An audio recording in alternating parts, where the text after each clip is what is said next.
I saw this job posting in Squash Magazine. I looked at it and I joked. I was like, I'm totally qualified for that.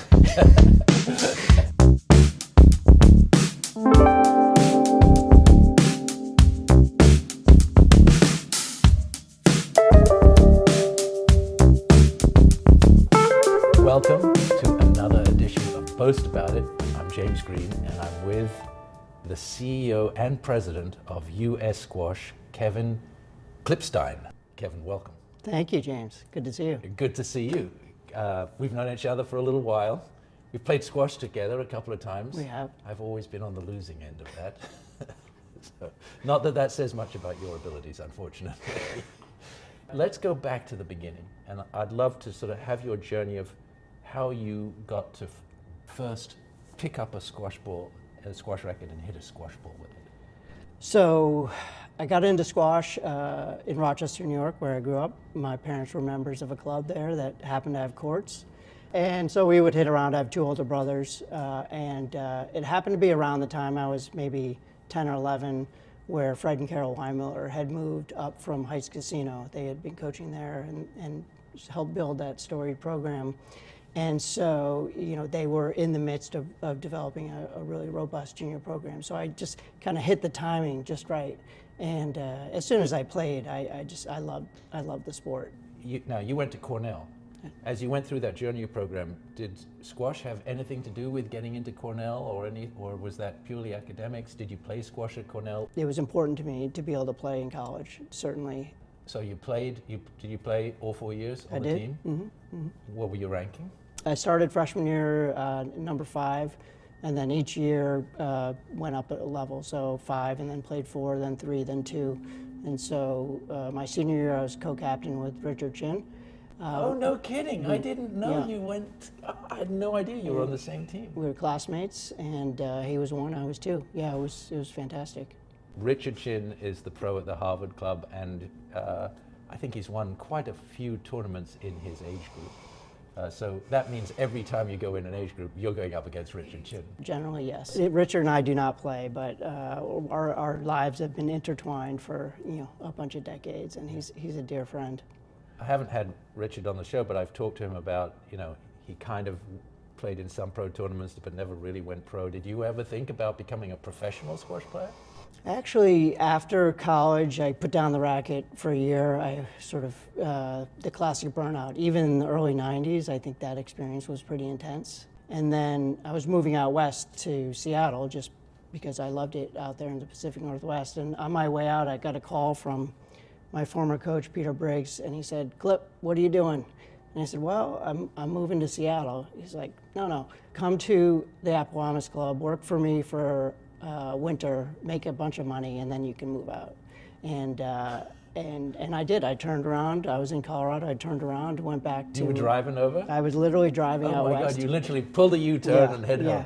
The main factor there was I really had no money, and so I wouldn't have been able to put a deposit on anything, and so I coached there, made decent money, moved out to Seattle that spring, and then I went and dropped in on squash people that I knew there. Paul Asiante was at a few clubs there, and he had coached my brother at Williams. And so I just showed up and, "Hey, Paul, I don't know if you remember me, you coached my brother." "Oh, Kevin," gave me a big hug. He said, "What are you doing?" I said, "Well, I just moved here, I don't have a job." And he said, "Take my job." So I did. He was moving back east, and so I coached out there for a year or two. And then to answer your question, I did play pretty competitively and wanted to try out for the US team, and I went down to Australia for a month and trained hard. But I didn't quite get to that level. I know that you had 3 kind of non-squash jobs before your current squash job. Wizards of the Coast, Live Nation, and Sun Microsystems, in that order. I would love to know what you learned in each of those experiences and how that's helped you in your role at US Squash. Okay. So let's go with Wizards of the Coast. Wizards of the Coast. So Wizards of the Coast was a company that started with a game called Magic the Gathering. Yeah, huge and game. Which was huge. It kind of exploded in the late 90s, invented by a guy named Richard Garfield. The theory that we had was if we can get people playing this game competitively, offer prize money, that will sort of perpetuate the game. And so we ended up setting up a pro tour and got MCI at the time, which was a calling card. Yeah. And the thinking there was if you bought the calling card, the way they made the money was you didn't use the minutes. And if it was a rare print on it of Magic the Gathering, you wouldn't want to use it. You would want to keep it pristine. So they paid $1 million for sponsorship, and we did $1 million pro tour, and we had events underneath that at game stores all around the country. So setting up that whole tournament infrastructure was sort of one of my first work experiences. Oh, wow. And then you got to do the same thing at US Squash? At a lot of the same terms, to be honest. Wow. Yeah. Wow. All right. So that's fantastic. So that was cool. That was very cool. How about Live Nation? Sure. I was in the consulting department, so what we did was we had corporate clients, and we helped them evaluate their marketing needs and approach to sports properties. That was probably where I learned sort of the broad landscape of sports marketing, and both from an agency side and then later on the client side. Yeah, well, obviously completely applicable to US Squash, 100%. Yeah. And then Sun Microsystems. Not an obvious transition, by the way. Right. Compaq was a client, and I sort of was already kind of inclined to sort of the whole tech space, having lived in Seattle and been exposed to Microsoft as it sort of mushroomed into this huge corporation. So I just enjoyed that. And so a friend of mine said, I hate to do this. He actually was my manager. I hate to do this, but I know of a job that would be perfect for you. So your manager inside basically gave you he said, you should look into this. And so I interviewed and ended up getting the job at Sun, basically in their sponsorship marketing department. And that involved managing our relationship with McLaren Mercedes Formula One team, which had just won the World Championships. So it's got one on Sun, which was pretty cool.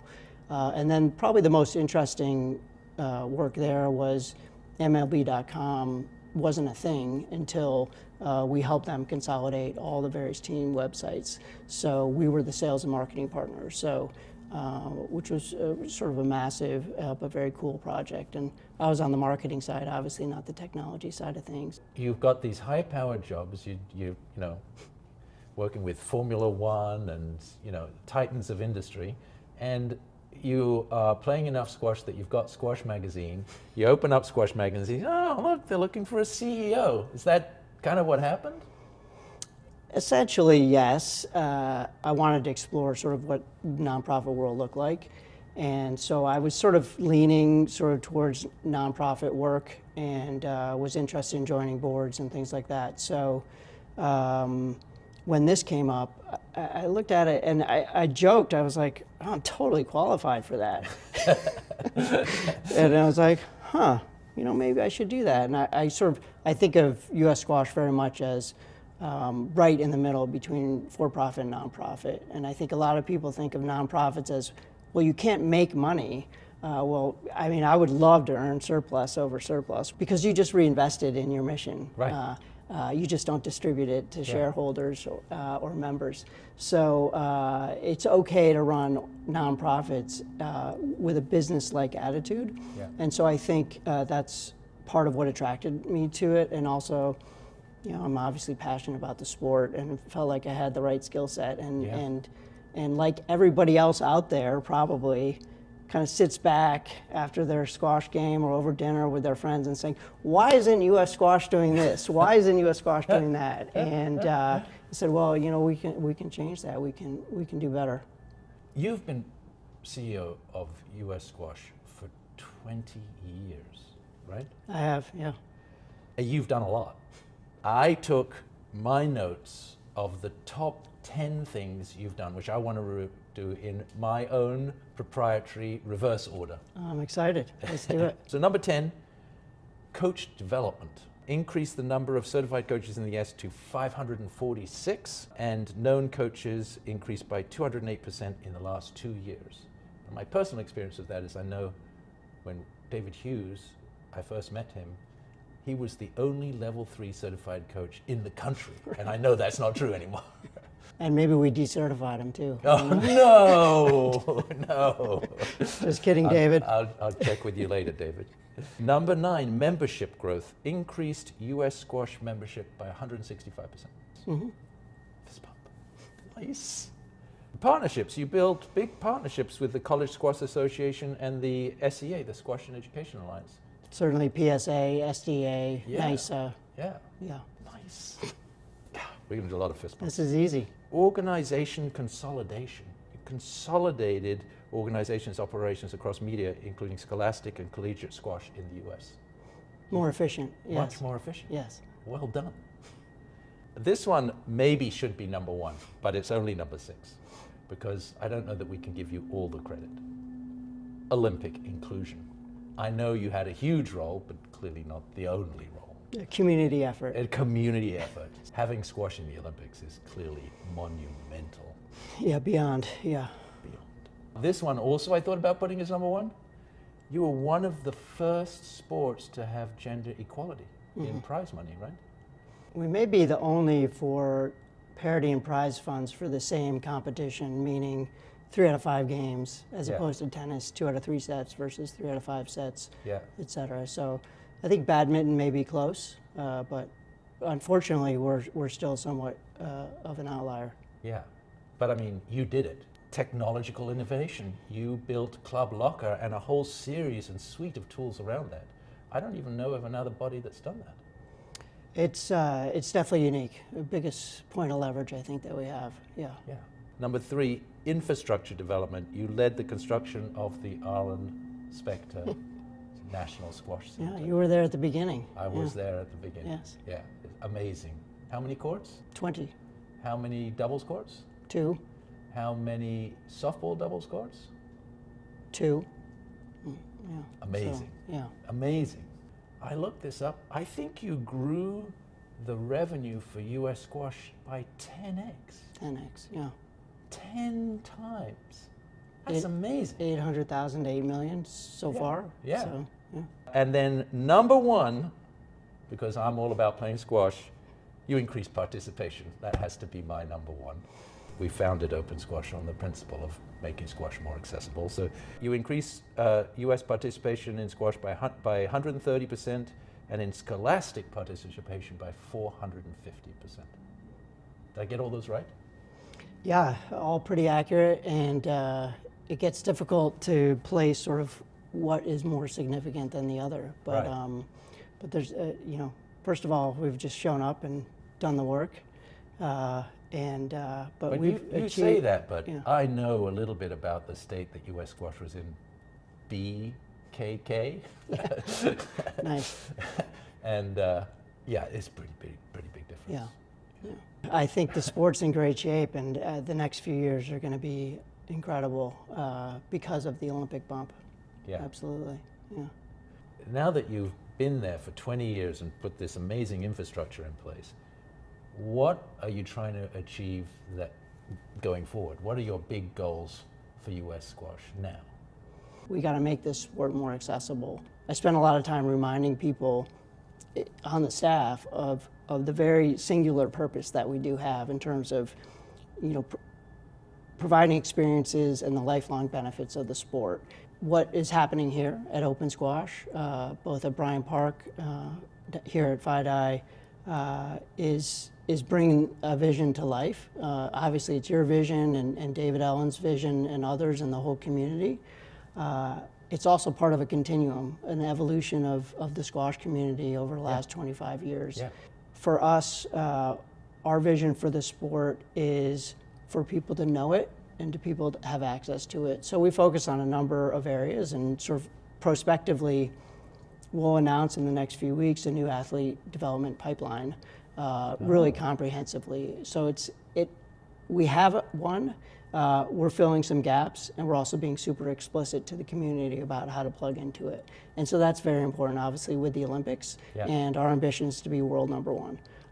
So in terms of growth, it's scholastic squash, public middle school, high school programs all across the country. And in order to do that, though, you need access to courts. And so we're very focused on modular courts, low cost, and it's a passion that we share. It is. I think and, outdoor courts are a big part of the future. Outdoor courts, but also indoor courts. And so our mantra has been, let's pursue up in a day for less than 50K.